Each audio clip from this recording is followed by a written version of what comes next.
Warahmatullahi wabarakatuh. Perkenalkan, nama saya Mayang Fauziah dari kelas 11 IPA 8 nomor absen 17.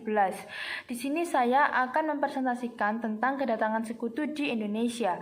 Sebenarnya apa sih sekutu itu? Sekutu merupakan kumpulan negara-negara terutama Inggris dan Belanda yang bekerja sama untuk mencapai satu tujuan, yaitu menguasai Indonesia. Sekutu dan Belanda datang kembali ke Indonesia setelah proklamasi karena setelah Jepang menyerah tanpa syarat kepada sekutu, bagi sekutu dan Belanda, Indonesia sedang dalam masa kekosongan pemerintahan atau sering disebut masa vacuum of power. Nah, pada masa tersebut, sekutu dan Belanda memanfaatkannya untuk kembali menguasai Indonesia. Selain karena Indonesia sedang dalam masa kekosongan, sekutu dan Belanda datang kembali ke Indonesia karena sekutu sebagai pemenang Perang Dunia II bertanggung jawab atas wilayah-wilayah bekas jajahan Jepang termasuk Indonesia. Sebagai pemenang, sekutu memiliki tanggung jawab yaitu melucuti senjata tentara Jepang, memulangkan tentara Jepang, dan melakukan normalisasi kondisi bekas jajahan Jepang. Kapan sekutu datang ke Indonesia? Setelah Perang Dunia II dan Jepang menyerah kepada sekutu pada 14 Agustus 1945, terjadi perundingan antara Belanda dan Inggris yang menghasilkan Civil Affairs Agreement, di mana isinya tentang pengaturan penyerahan kembali Indonesia dari pihak Inggris kepada Belanda, dan pada 24 Agustus hasil perundingan tersebut disahkan. Sehingga setelah disahkannya perundingan tersebut, pada tanggal 16 September 1945, pasukan sekutu berhasil mendarat di Pelabuhan Tanjung Perak dengan membonceng Nica menggunakan kapal Chamberlain. Sekutu masuk ke Indonesia melalui beberapa pintu wilayah Indonesia, terutama daerah yang merupakan pusat pemerintahan penduduk Jepang seperti Jakarta, Semarang, dan Surabaya. Wilayah-wilayah perlawanan rakyat terhadap sekutu ada di Surabaya, Medan, Magelang, Manado, Bandung, Bali, Jogja, dan Semarang. Siapa saja pasukan sekutu itu?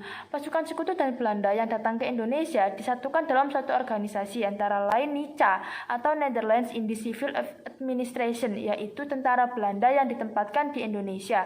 NICA dipimpin oleh H.J. Van Mook dan Van der Plas.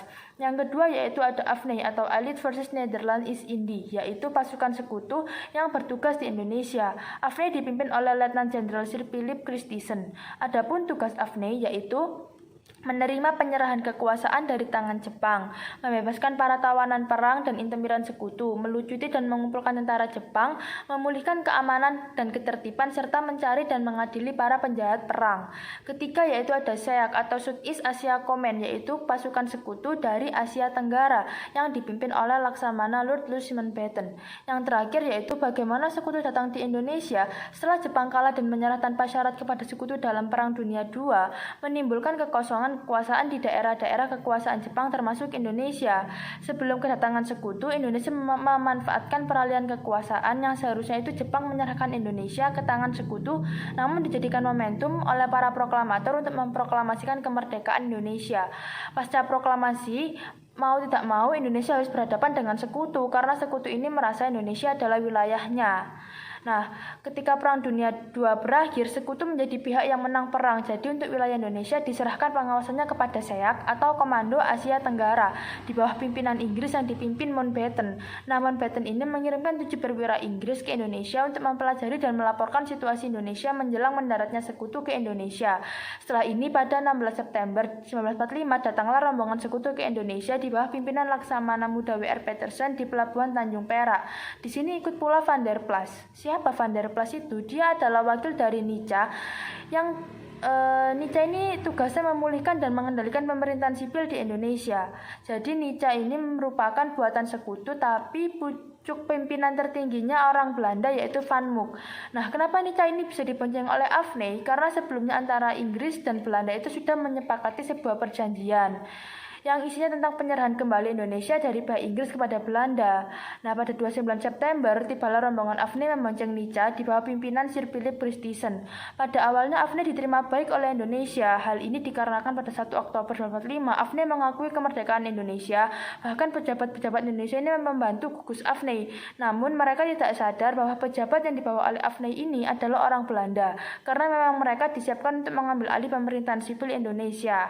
Setelah diterima baik dan dibantu oleh Indonesia, pada perkembangannya NICA mempersenjatai KNIL atau Konflik Netherlands Indies Leger yang mereka itu baru dibebaskan dari tahanan-tahanan Jepang.